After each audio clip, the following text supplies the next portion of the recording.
Hello, this is just a quick video tutorial on how to use my project. So to begin with, you just want to go up to the comps folder, right up here, it says comps, open that up, and then you want to go to the main comic, which is just labeled comic. You double click on that, and that opens up the main comic. This is where everything is set up, and all you have to do now is just place your images into the placeholders and it'll be all set to go. So in order to do that, you simply go to the page layout. There's 13 pages. You go to page number 1. We'll start at page number 1. Double click on that, and that opens up page number 1. As you can see, it's got 5 images on here, 5 image placeholders. So let's start with image number 1. You want to fill image number 1.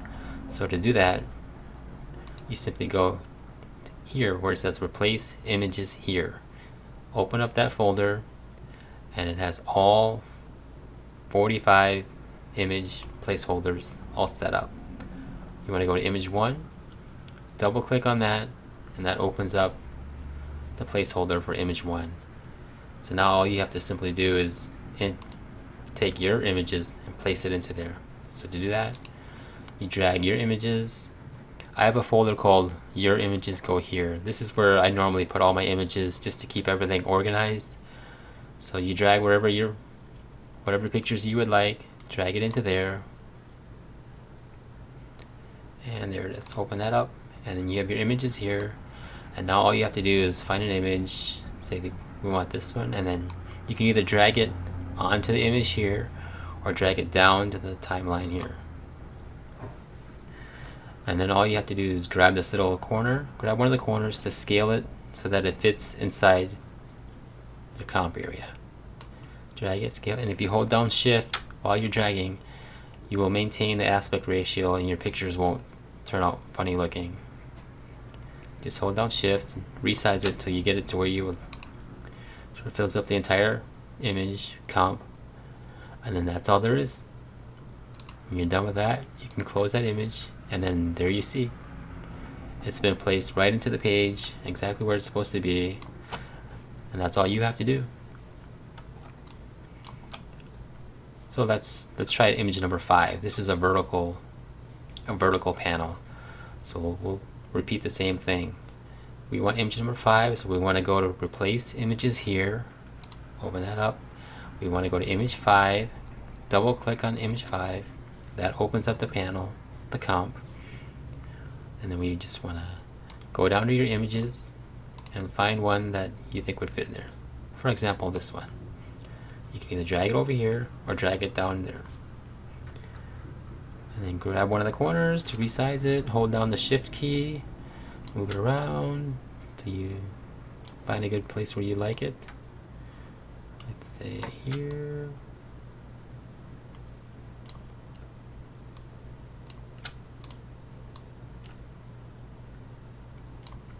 Okay, that's good. We're done with that, and we can close this image.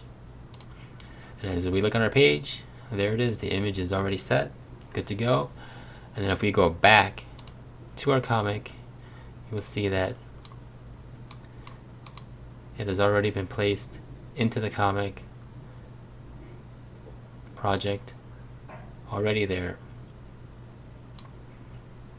And that's all there is.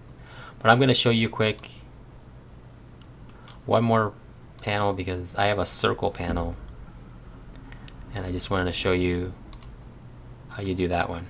So if you go into the comp, it's on page number 4. Double click page 4, and you'll see that it's a circle panel, image 14. So let's go to image 14, replace images here, image 14, double click on that, and you'll see that you have a circle that's already cut out for you. All you have to do is find your image, drag it to the bottom, and then you just want to make sure it's at the very bottom underneath the white solid. What that does is it just gives you like a nice little border so you know where the image is supposed to go, how it's supposed to fit, so that you don't have to play a guessing game. So you resize your image, place it to where you like it so that it stays in that circle, and then that's it. You're done. You can close that, and there it is, placed perfectly right where it's supposed to be. And if you go back to your comic, and there it goes. It's right there. And that's how you put your images in. Let's close this. And now for the text. For the text, it's basically similar. You want to go to replace text here. Open up that folder and it has all the text that's in the project. All the text, captions, where you can enter your own info. And if you look on the timeline down here, I've placed all my text at the very top of the layers, so that way it makes it very easy for you to find, and they're all colored red. All the red layers are for text. So if you want this text, for example, just click this time indicator. You can drag it along and see where all the text are. They're all the red bars. So for example, let's say you want to change this text. It says text image 21. You can either go up here where it says text image 21. You can double click there, or you can double click the ones down here in the layers. Either way. So we'll double click on that, and that brings you to that text. Now to change it, all you do is double click the text layer, and notice that turns red. Now you can type in whatever you would like. Where's my image? For example, where's my image? And when you're finished, that's all there is to it. Now, let me get that out of the way. Now, as you can see, there it is, right there. It's in your project.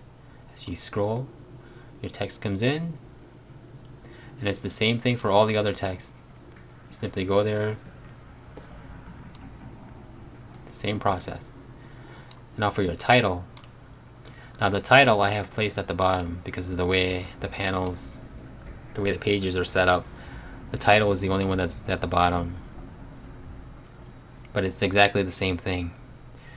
You want to go to here, text, title. You can double click on that, and that brings up your title. To change the title, you double click on the title, and now you can replace the title with whatever title you would like. Let's try amazing title. Oh yes, that's amazing. And you just position it. Now for the title, you want to position it somewhere inside the red box, because that's going to give you the full title. If you have your title sticking outside the box, then some of it might get cut off during the whole intro scene. So just remember to keep it inside the red box and you should be okay. But if you want to go back to your comic, here's your text, scroll to the beginning, and you'll see there's your title that you just changed. And that's all there is to entering and changing the title. Right. Now let's say you don't want any captions, for example here, or anywhere over here. Let's say, okay, I don't really want this title. Text image 9. You just have an image there and you don't really want this title. How do you get rid of it? Simply go down to where it says, to where the layer is. You can do that. Follow the highlighted. It says text image 9. Click on that little eye symbol and that layer will disappear. And now your caption is gone and you won't be able to see it during. And if you want it back, just click the eye symbol and it comes back. And it works the same way with the title. If you would rather not have a title, scroll to your title, go to your layer where it has the title, click on the eye symbol, and your title will disappear. You would no longer have it. If you want it back, click the eye, and it comes back.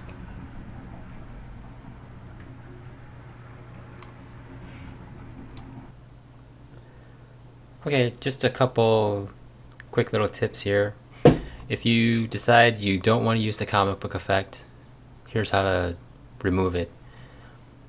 You go up to your comps, find the page that you do not want the effect on. We'll just go with page 1 here. All the pages are set up the same. So here's your page. If you don't want it on, you simply go down to where it says comic effect on the layer. Click that little eye symbol again. And as you see, you no longer have that comic book cartoon effect. And it automatically applies to your image, to your comic. So what you do to that page does the exact same thing to your comic. As you scroll through it, it's removed. So if you want it back on, you go back to your page, click the eye symbol, and it'll come back on. Off, on.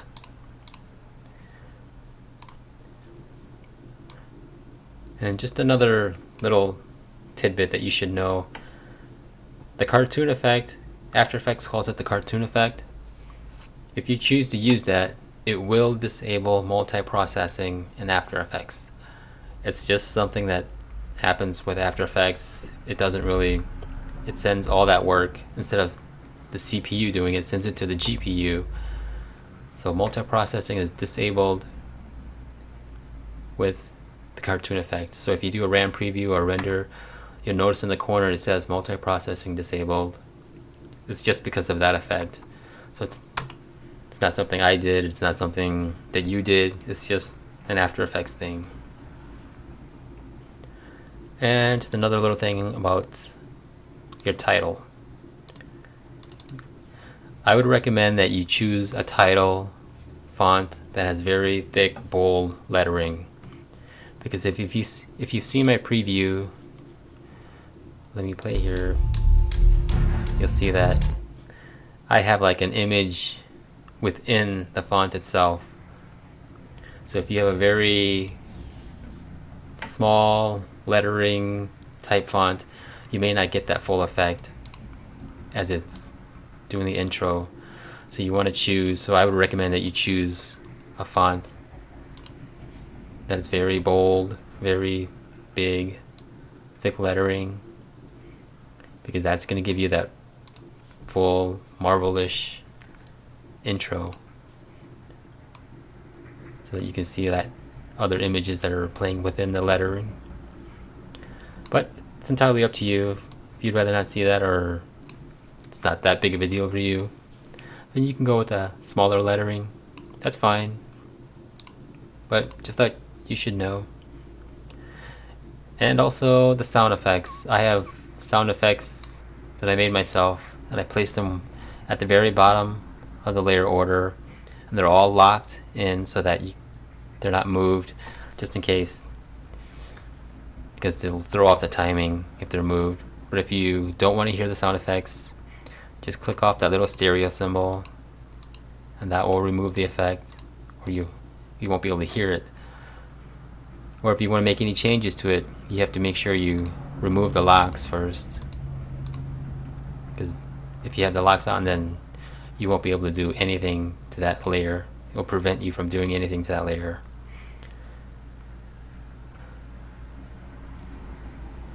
Now I do have layers that have motion blur on them.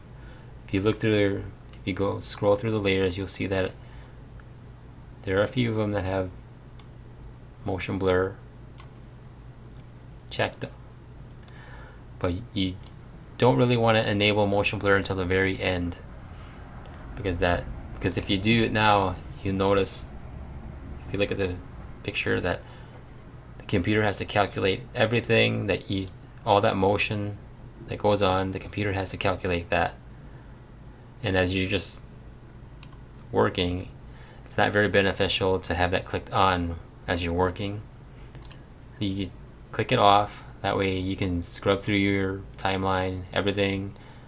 CPU doesn't have to calculate all that info, and then when you're finished putting all your images into your project and you're ready for your final render, then you can click on motion blur. Then you can do your final render and you'll have that motion blur effect. I do have my project set to music from Cutting Edge Sync called Dark Light at Audio Jungle. So if you do end up buying that music,